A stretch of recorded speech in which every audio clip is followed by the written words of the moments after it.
अगर वो गिरफ्तारी दे देता तो उसका जो शमला है वो ऊपर जा चुका होता और हम उसके साथ खड़े होते और हम उसको छुड़ाने के लिए जाते, क्योंकि ये जो हथकड़ी है सर, ये हमारे बाजों के लिए बनी हुई है। ये मर्द के बाजों के लिए जो है वो चूड़ियां नहीं है, उसके लिए हथकड़ी है। तो मैं ये पूछना चाहता हूं कि वो भागा क्यों है। इसकी वजाहत मेरे चीफ मिनिस्टर साहब ने नहीं दी है कि मैं वहां से क्यों भागा। और फिर वो कहता है कि यार लंबी लंबी ना छोड़ें। हम जब गप लगाते हैं आपस में तो कहते हैं वो लंबी लंबी छोड़ते हैं ना वो, तो हम कहते हैं थोड़ी सी कम बोला करें। तो 12 जिले उसने गिनवा दी, हम कहते थोड़े कम हो जाए हम मान लेते हैं, लेकिन 12 जिले बड़ी लंबी बातें हैं, बड़ी लंबी लंबी आपने छोड़ दी। चलो वो आपने छोड़ दी, वो खैर है, वो आप लोगों का अपना वो है। हमारा भी वो चीफ मिनिस्टर है, हम मानते हैं। हम फॉर्म 45 और 47 की बात यहाँ पे नहीं करेंगे। वो कहते हैं डिग्री होती है, चाहे असली हो चाहे जाली हो, वो तो अल्लाह खैर करे। अभी मैं उस पॉइंट के ऊपर आ रहा हूं। आईनी पॉइंट है सेक्शन 245। आईन पाकिस्तान में लिखा हुआ है कि action in aid of civil power.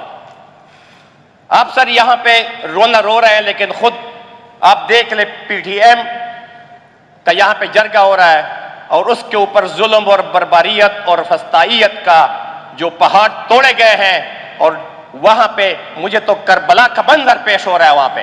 क्या ये अपना आपको मैं सर 245 आईन पाकिस्तान की basic action in aid of civil power, तो उसमें सर पीटीएम को तो कालादम जमात सर वो 11B के तहत हुआ है। वो 11B जो सेक्शन उन्होंने टेररिज्म एक्ट के तहत उसको किया हुआ है। दिया है, मेरा ख्याल है कोर्ट ने भी एंडोर्स कर दिया। सर नहीं, मैं सर वो बात, मैं सर कुछ बातें फ्लोर ऑफ द हाउस आपके सामने ला रहा हूं। सर 245 को आप पढ़ लें।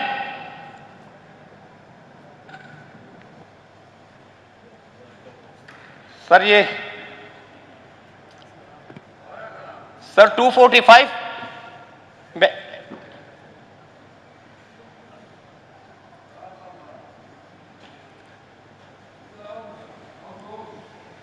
स्पीकर साहब कहेंगे, एक मिनट। स्पीकर साहब उसमें लिखा हुआ है कि जब भी कोई फॉरेन एग्रेशन होती है, मुल्क के ऊपर कोई फॉरेन एग्रेशन होती है या वार का कोई खतरा होता है, तो उसमें फौज को बुलाया जाता है। हाई कोर्ट में इसको चैलेंज किया तो यहां पे हमारे गवर्नर साहब तेशा फरमान साहब, उसने कहा चलो आपको गिल्ला है कि ये सिर्फ फाटा के ऊपर है, चलो मैं इसको पूरे सूबे के ऊपर लगा लेता हूं, ये बातें रिकॉर्ड के ऊपर है। तो उसने ऑर्डिनेंस के जरिए ये 245 जो सेक्शन था इसको पूरे खैबर पख्तूनख्वा के ऊपर लागू कर दिया, उनको कुल्ली छूट दे दी गई। आप 9 मई की बात कर रहे हैं, आप बार बार ये कह रहे हैं कि आईडब्ल्यू ने ये किया, फलाना ने ये किया। ये छूट आपने दी हुई थी अंडर सेक्शन 245 और आपकी पीटीआई की गवर्नमेंट ने, उस फरमान साहब ने उसको जो है ना एक्ट के जरिए जो है उसको पूरे खैबर पख्तूनख्वा के ऊपर लागू कर दिया। फिर जो है वकील साहब बन गए, 2019 का मुकदमा है। सर रिकॉर्ड देख ले, यहां पे अगर एजी साहब बैठे होते तो वो आपको मुकदमे की तफसीलात बता देते। 2019 में वकार सेठ साहब, अल्लाह उसको जन्नत नसीब फरमाए, उसने और हमारी जो एक मुसरत हिलाली साहबा जो जस्टिस है सुप्रीम कोर्ट में, उसका फैसला आया।